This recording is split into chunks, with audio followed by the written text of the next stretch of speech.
সবাইকে PD study সেন্টারের YouTube চ্যানেলে আবারও একবার ওয়েলকাম। আজকের ভিডিওতে মাধ্যমিক 2027 যারা পরীক্ষার্থী রয়েছে, যাদের আর কিছুদিনের মধ্যেই কিন্তু সেকেন্ড সামেটিভ যে পরীক্ষা রয়েছে সেই পরীক্ষা কিন্তু অনুষ্ঠিত হতে চলেছে স্কুলে। আর সেই পরীক্ষায় জীবন বিজ্ঞানের চতুর্থ অধ্যায় অভিব্যক্তি এবং অভিযোজন এই চ্যাপ্টার থেকে কোন কোন প্রশ্নগুলো পড়ে যাবে 2 মার্কস এবং 3 মার্কস উত্তর সহ আলোচনা করব আজকের ভিডিওতে। শুধু প্রশ্নই দেব না, সেই প্রশ্নের উত্তরও কিন্তু তোমাদেরকে আমি এই ভিডিওর মাধ্যমেই জানিয়ে দেব। তাই তোমরা ভালোভাবে ভিডিওটা দেখো প্রথম থেকে শেষ পর্যন্ত। তোমাদের জন্য বাছাই করা পাওয়ারফুল মাত্র 11টি কোয়েশ্চেন তোমাদের সামনে আমি কিন্তু হাজির করব। আবারও বলছি, 100টা নয়, 50টা নয়, মাত্র 11টা কোয়েশ্চেন করে গেলে 2 মার্কস এবং 3 মার্কস এবং 5 মার্কসের কোয়েশ্চেন কিন্তু ক্লিয়ার। তোমরা সবাই জানো 5 মার্কসের কোয়েশ্চেন মানেই কিন্তু 3+2 মার্কস কিন্তু থাকেই, তাই 3 মার্কস কিন্তু তোমাকে আলাদা করে রেডি করতে হবে। তো চলো কথা না বলে আজকের ভিডিও শুরু করি আর দেখে নেওয়া যাক the most powerful 11th number যে কোয়েশ্চেন তোমাদের জন্য আমি রেডি করেছি সেই প্রশ্নগুলোর মধ্যে এক এক করে কি আছে। চলো প্রথম প্রশ্ন দেখো, বিবর্তনের সাপেক্ষে ঘোড়ার জীবাশ্মের গুরুত্ব সংক্ষেপে বর্ণনা করো। দারুণ একটা ছবি কিন্তু আমি তোমাদের জন্য এখানে এঁকে রেখেছি। তোমরা সবাই জানো কোন সময় কি ছিল আর এখনকার ঘোড়ায় বা কি আছে। ইকুয়াস, ঠিক আছে, ইউইপাস, মেরিচিপাস, মেসোইপাস, এগুলো প্রচুর কিন্তু তোমরা বইতেও দেখেছো ছবিগুলো। তাদের খুরের আকৃতি কেমন ছিল, হ্যাঁ, তারপরে দাঁতের কি ছিল, এই জিনিসগুলো কিন্তু তোমাকে লিখতে হবে। এই যে ইউইপাস, আদি থেকে ইকুয়াস পর্যন্ত ধারাবাহিকভাবে ঘোড়ার বিবর্তনের পূর্ণাঙ্গ জীবাশ্ম রেকর্ড পাওয়া যায়। বিবর্তনের সাথে সাথে ঘোড়ার দেহের আকার এবং উচ্চতা উল্লেখযোগ্যভাবে বৃদ্ধি পেয়েছে। পায়ে আঙুলের সংখ্যা কমে একটি মজবুত খুঁট তৈরি হয়েছে যা দ্রুত দৌড়াতে সাহায্য করে। ঘাস খাওয়ার সুবিধার জন্য দাঁতের ক্রাউন উঁচু এবং জটিল হয়েছে। তো এইরকম উত্তর কিন্তু তোমরা পরীক্ষার হলে কিন্তু লিখে আসবে, আশা করছি নাম্বার পাবে।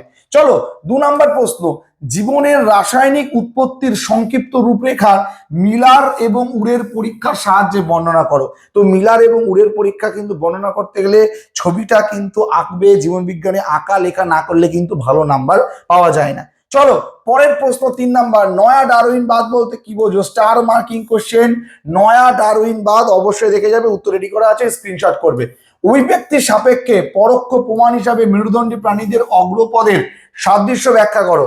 কি প্রশ্ন? অভিব্যক্তির সাপেক্ষে পরোক্ষ প্রমাণ হিসাবে মেরুদণ্ডী প্রাণীদের অগ্রপদের সাদৃশ্য ব্যাখ্যা করো।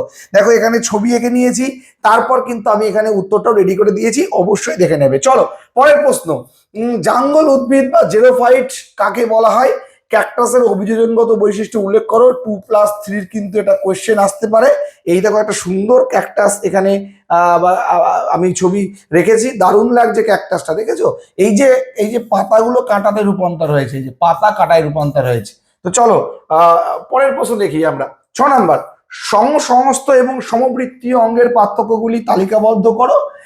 এটি একটি বনে বাঘের যোগ্যতম রূপে কিভাবে উদ্বর্তন ঘটে তা বিশ্লেষণ করো। ঠিক আছে, দারুণ কোয়েশ্চেন। চলো পরের প্রশ্ন, একটা উপযুক্ত উদাহরণ, একটু না এটা একটা হবে, বা একটি উপযুক্ত উদাহরণের সাহায্যে ডারউইনের প্রস্তাবিত প্রাকৃতিক নির্বাচন পদ্ধতি ব্যাখ্যা করো। আর এর সাথে একটা কোয়েশ্চেন, রুই মাছের জলযোগ, অভিযোজন এবং পটকার ভূমিকা কি কি সেটা তোমাদের লিখতে হবে। এটাও কিন্তু 2+3 কোয়েশ্চেন। চলো 8 নম্বর কোয়েশ্চেন, ল্যামার্কের অভিব্যক্তি সংক্রান্ত তথ্যের প্রতিপাদ্য প্রধান দুটি বিষয় বর্ণনা করো। হৃৎপিণ্ডের তুলনামূলক অঙ্গসংস্থান হিসেবে কিভাবে অভিব্যক্তি মতবাদের সাপেক্ষে প্রমাণ হিসেবে কাজ করে সেটা বুঝিয়ে দাও। দারুণ প্রশ্ন, অবশ্যই দেখে যাবে। আর এই প্রশ্নটা কিন্তু আবারও বলছি 3+2-তে কিন্তু আসার চান্স থাকে। চলো আজকের 9 নম্বর প্রশ্ন, সমসমস্ত এবং সমবৃত্তীয় অঙ্গের পার্থক্য লেখো। ক্যাকটাস জাতীয় উদ্ভিদের পর্ণকাণ্ড সৃষ্টি হওয়ার পেছনে রহস্য বা কারণ। আবারও বলছি 5 নম্বরের কোয়েশ্চেন গুলোর মধ্যে কিন্তু এরকম 2+3 ভাগ থাকবে, তো অবশ্যই উত্তরগুলো দেখে নেবে। চলো আজকে 10 নম্বর কোয়েশ্চেন।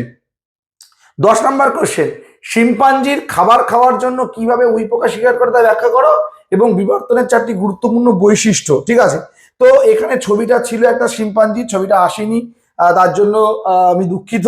তো এইটা কিন্তু অবশ্যই দেখে যাচ্ছ। আজকের শেষ কোয়েশ্চেন 11 নাম্বার যে প্রশ্নটা তোমাদের জন্য আমরা রেখেছি, মৌমাছির ক্ষেত্রে আচরণগত অভিযোজনগুলি ব্যাখ্যা করো। মৌমাছি নৃত্যের মাধ্যমে খাদ্যের উৎস তোমরা জানো এবং দূরত্বের খবর আদান প্রদান করে। একটা রাউন্ড ডান্স, যেটাকে তোমরা বলছো বৃত্তাকার ডান্স, আর একটা হচ্ছে ওয়াকটাল ডান্স বা ওয়াগাল নৃত্য অনেকে বলে। এখানে লেখায় রয়েছে খাদ্যের উৎস 100 মিটারের মধ্যে হলে চক্রাকার নৃত্য, আর খাদ্যের উৎস 100 মিটারের দূরে হলে কিন্তু ইংরেজি যেটা তোমরা বলছো আর্ট, এই 8 অক্ষরের মতো কিন্তু নাচ পরিবেশন করে বা ওয়াকটাল ডান্স বলা হয়। তো এই ছিল কিন্তু আমাদের অভিযোজন এবং অভিব্যক্তি যে চ্যাপ্টারটা তোমাদের রয়েছে, চতুর্থ অধ্যায়। এই 11টা কোশ্চেন তোমরা দেখে যাও, জাস্ট এই 11টা দেখে যাও, সেকেন্ড সামেটিভ কিন্তু তোমার হাতের মুঠোয় থাকবে। ভালো থেকো সবাই। আর তোমরা ভিডিও দেখছো না, সেটাই আমার খারাপ লাগছে। যদি দেখে থাকো অবশ্যই লাইক এবং কমেন্ট করো। টেক কেয়ার, দেখা হচ্ছে নতুন ভিডিওতে।